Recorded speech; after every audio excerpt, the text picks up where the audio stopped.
আজকে আমরা আপনাদের সামনে নতুন একটি স্ট্র্যাটেজি শেয়ার করব এবং এখানে আমরা স্ক্যাল্পিং নিয়ে আলোচনা করব। অর্থাৎ আজকের ভিডিওতে আমরা স্ক্যাল্পিং করার সিস্টেম দেখাবো এবং কিভাবে আপনারা এর সাহায্যে অ্যানালাইসিস করবেন এবং এন্ট্রি নেবেন সবকিছু দেখাবো। তাই ধৈর্য সহকারে 5 মিনিট এই ভিডিওটি দেখুন। আশা করি আপনারা আজকের ভিডিওটি দেখার পর অবশ্যই উপকৃত হবেন। আজকের ভিডিওটি স্ক্যাল্পারদের জন্য খুবই গুরুত্বপূর্ণ। আমরা এখানে 3টে ইন্ডিকেটর ব্যবহার করব, অর্থাৎ মাল্টিপল ইন্ডিকেটর ব্যবহার করব এবং এর মাধ্যমে আমরা সুন্দরভাবে স্ক্যাল্পিং করে দেখাবো। প্রথমে আমরা এখানে RSI ইন্ডিকেটর সেট আপ করব, তারপর আমরা মুভিং অ্যাভারেজ সেট আপ করব, এরপর আমরা ক্যান্ডেলস্টিক প্যাটার্ন ফলো করব। এই 3টি ইন্ডিকেটর ব্যবহার করে আমরা আজকে অ্যানালাইসিস করব। তাই শুরুতে আমরা RSI এবং moving average indicator set up করে নিব।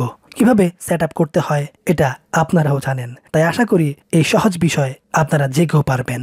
শুরুতেই ইন্ডিকেটর অপশনে যাবেন, তারপর এই দুটি ইন্ডিকেটর নাম লিখে সার্চ করবেন, এতে করে সামনে চলে আসবে এবং একবার ক্লিক করলে সেট আপ হয়ে যাবে।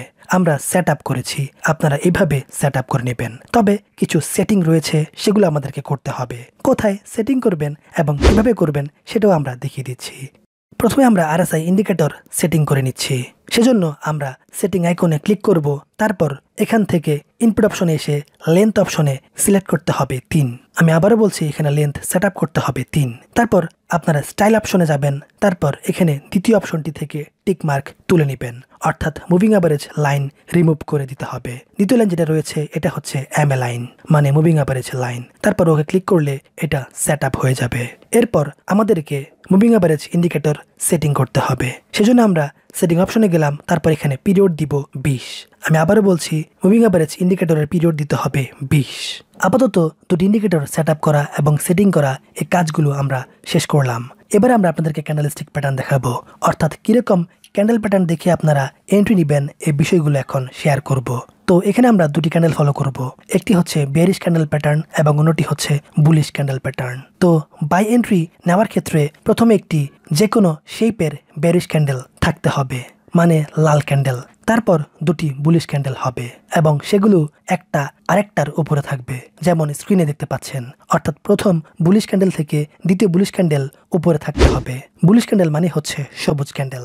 তবে সবুজ ক্যান্ডেলের ক্ষেত্রে কয়েকটা রুলস রয়েছে, এটা অবশ্যই আপনাকে মাথায় রাখতে হবে। যেমন দ্বিতীয় সবুজ ক্যান্ডেলের হাই প্রথম সবুজ ক্যান্ডেলের হাই থেকে উপরে থাকতে হবে, তারপর দ্বিতীয় সবুজ ক্যান্ডেলের লো প্রথম সবুজ ক্যান্ডেল থেকে উপরে থাকতে হবে, আর সর্বশেষ দ্বিতীয় সবুজ ক্যান্ডেলের ক্লোজিং প্রথম সবুজ ক্যান্ডেলের ক্লোজিং থেকে উপরে থাকতে হবে। যেমন স্ক্রিনে আপনারা যে ক্যান্ডেল প্যাটার্ন দেখতে পাচ্ছেন, এখানে প্রথম ক্যান্ডেলটা হচ্ছে লাল, তারপরে যে দুটি ক্যান্ডেল তৈরি হয়েছে এগুলো হচ্ছে সবুজ, এবং আমরা দেখতে পাচ্ছি দ্বিতীয় সবুজ ক্যান্ডেলের হাই প্রথম সবুজ ক্যান্ডেলের হাই থেকে উপরে, দ্বিতীয় সবুজ ক্যান্ডেলের লো প্রথম সবুজ ক্যান্ডেলের থেকে উপরে, এবং সর্বশেষ দ্বিতীয় সবুজ ক্যান্ডেলের ক্লোজিং প্রথম সবুজ ক্যান্ডেলের ক্লোজিং থেকে উপরে। যদি এরকম ভাবে দেখতে পান তাহলে এটাকে বলা হবে বুলিশ ক্যান্ডেলস্টিক এন্ট্রি ট্রিগার, আর আপনারা তখন বাই এন্ট্রি নেওয়ার জন্য প্রস্তুতি নিতে পারেন। অর্থাৎ অন্যান্য যে ইন্ডিকেটর রয়েছে যেমন RSI এবং মুভিং অ্যাভারেজ, সেগুলো ব্যবহার করার মাধ্যমে বাই এন্ট্রি নিতে পারবেন। সে বিষয়টাও আমরা বলবো এবং মার্কেট থেকে আপনাদেরকে এরকম প্লেসমেন্ট দেখাবো। তবে এখন দেখে নেওয়া যাক কিভাবে আপনারা সেল এন্ট্রি নেওয়ার জন্য এই ক্যান্ডেলস্টিক প্যাটার্ন ফাইন্ড আউট করবেন।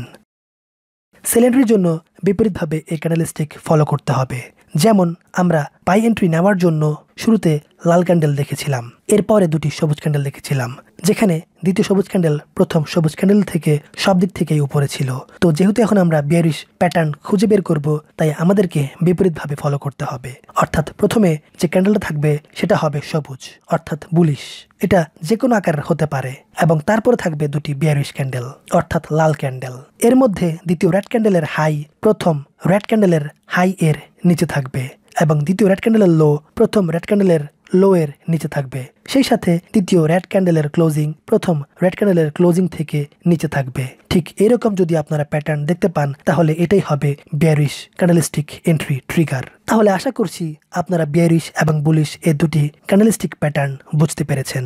আপনাদের কাজ হবে মার্কেটে এগুলো খুঁজে বের করা, এবং যখন আপনারা এই প্যাটার্ন খুঁজে পাবেন তখন আপনাকে বাকি অ্যানালাইসিস করতে হবে। যদি বুলিশ ক্যান্ডেলস্টিক প্যাটার্ন খুঁজে পান তাহলে আপনাকে বাই এন্ট্রি নেওয়ার জন্য বাকি অ্যানালাইসিস করতে হবে, অর্থাৎ বাকি যে দুটি ইন্ডিকেটর রয়েছে সেগুলো দ্বারা অ্যানালাইসিস করতে হবে। তারপর আপনারা যদি সেখান থেকেও বাই সিগন্যাল পান তখন আপনারা নির্দ্বিধায় বাই এন্ট্রি নিতে পারবেন। বাকি 2 ইন্ডিকেটর দ্বারা কিভাবে অ্যানালাইসিস করবেন সেটাও আমরা বলে দিচ্ছি। এখানে সেল এন্ট্রি নেওয়ার জন্য 3টা রুলস। প্রথমে একটি বেয়ারিশ ক্যান্ডেল প্যাটার্ন থাকতে হবে। দ্বিতীয়ত মার্কেট 20 EMA এর নিচে থাকতে হবে এবং EMA লেভেল নিচের দিকে বাঁকানো থাকতে হবে। এবং সর্বশেষ হচ্ছে RSI ইন্ডিকেটরে মার্কেট 50 লেভেলের নিচে থাকতে হবে।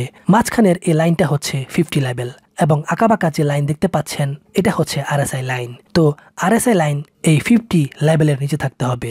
এই 3টি ক্রাইটেরিয়া ঠিক থাকলে তখন আপনারা সেল এন্ট্রি নিতে পারবেন। আবার বাই এন্ট্রি নেওয়ার ক্ষেত্রে বিপরীত 3টি রুলস। প্রথমত আপনাকে একটি বুলিশ ক্যান্ডেল প্যাটার্ন খুঁজে বের করতে হবে। দ্বিতীয়ত মার্কেটের প্রাইস 20 EMA এর উপরে থাকতে হবে এবং EMA লাইনটি উপরের দিকে বাঁকানো থাকতে হবে। আর সর্বশেষ রুলসটি হচ্ছে RSI লাইন 50 লেভেল থেকে উপরে থাকতে হবে। তাহলে আপনারা তখন বাই এন্ট্রি নিতে পারবেন। তো অবশ্যই আপনারা এই ক্রাইটেরিয়াগুলো মনে রাখবেন। যদি আপনাদের সরাসরি মার্কেট থেকে এরকম প্লেসমেন্ট দেখায় তাহলে এখানে দেখতে পাচ্ছেন মার্কেট একটি ক্যান্ডেল প্যাটার্ন তৈরি হয়েছে। প্রথম ক্যান্ডেলটি সবুজ এবং পরের 2টি ক্যান্ডেল লাল।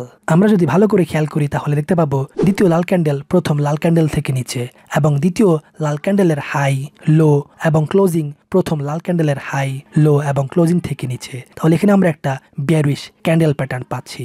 এরপর আমরা যদি RSI ইন্ডিকেটর দিকে তাকাই তাহলে এখানে দেখতে পাচ্ছি RSI লাইন 50 লেভেল থেকে নিচে রয়েছে। সো এখানে আমরা সেল সিগন্যাল পাচ্ছি।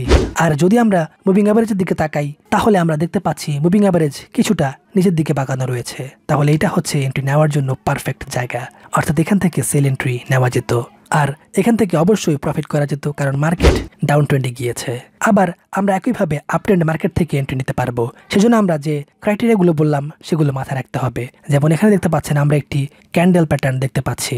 এখানে প্রথম ক্যান্ডেলটি হচ্ছে লাল এবং এর পরের 2টি ক্যান্ডেল হচ্ছে সবুজ এবং এদের সাইজ আমরা দেখতে পাচ্ছি। যেমন দ্বিতীয় সবুজ ক্যান্ডেল প্রথম সবুজ ক্যান্ডেল থেকে উপরে এবং দ্বিতীয় সবুজ ক্যান্ডেলের হাই লো ক্লোজিং সবকিছুই প্রথম সবুজ ক্যান্ডেলের হাই লো এবং ক্লোজিং থেকে উপরে। তাহলে এখানে আমরা সুন্দরভাবে একটি বুলিশ ক্যান্ডেল প্যাটার্ন পাচ্ছি এবং এখানে মার্কেট কিন্তু মুভিং অ্যাভারেজের উপর রয়েছে আর মুভিং অ্যাভারেজ লাইন এর ঢাল উপরের দিকে বাঁকানো রয়েছে।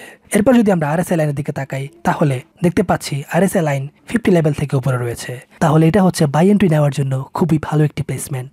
আর আমরা দেখতে পাচ্ছি মার্কেট কিন্তু আপ ট্রেন্ডে গিয়েছে। এইভাবে আপনারা মার্কেটের যে কোনো পজিশন থেকে এন্ট্রি নিতে পারবেন। সেজন্য একটু ভালোভাবে অ্যানালাইসিস করবেন, সবকিছু খেয়াল রাখবেন, কারণ এখানে একটি ক্যান্ডেল প্যাটার্ন ফলো করতে হয় আর ক্যান্ডেল প্যাটার্ন ফলো করা কিছুটা হয়তো কষ্টের হবে যারা নতুন ফলো করছেন। তাই আগে ভালোভাবে প্র্যাকটিস করুন। ক্যান্ডেল প্যাটার্ন পেলে জুম করে ভালোভাবে দেখুন যে ক্রাইটেরিয়াগুলো মিল রয়েছে কিনা, হাই লো ক্লোজিং এই সব কিছু আগের ক্যান্ডেল থেকে উপরে রয়েছে কিনা। বাই এন্ট্রি নেওয়ার ক্ষেত্রে এইভাবে ফলো করতে হবে। আর যদি আপনারা এই অ্যানালাইসিস ঠিকঠাকভাবে করতে পারেন তাহলে আশা করা যায় খুব ভালো একটি ফিডব্যাক পাবেন, কারণ মার্কেট এরপরে খুব ভালো একটা মুভমেন্ট করে। আশা করি আজকের ভিডিওটি আপনারা বুঝতে পেরেছেন এবং আশা করব আপনাদের কোনো সমস্যা নেই। যদি কোথাও সমস্যা থেকে থাকে তাহলে নির্দ্বিধায় আমাদের কমেন্ট করে জানান। ফরেক্স বিডি সর্বাত্মক আপনাদের সহযোগিতা করবে, কিংবা ভিডিওটা বারংবার দেখুন, এতে করে আপনারা বুঝতে পারবেন।